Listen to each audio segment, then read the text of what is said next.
ఒక చిన్న పాపాయి తన చిన్న పొలంలో ఎంతో ఆనందంగా సాగు చేసుకుంటున్నాడు. ఒకరోజు ఆ చిన్నారి బావి దగ్గరికి వెళ్తాడు. అక్కడ ఓ గాయపడిన తెల్లటి హంస కూచుని ఉంటుంది.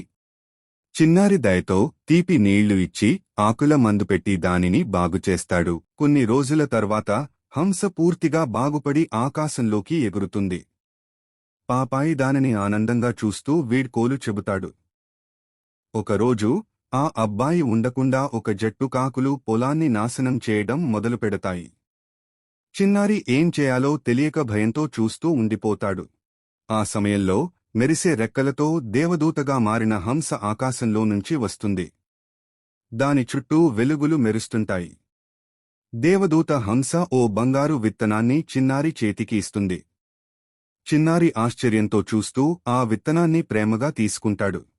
ఆ బంగారు విత్తనాన్ని పొలంలో నాటిన వెంటనే ఓ అద్భుతమైన మాయా చెట్టు పెరిగిపోతుంది. పొలం మొత్తం కాంతితో నిండిపోతుంది. చిన్నారి ముఖంలో ఆనందం, ఆశల వెలుగు కనిపిస్తుంది.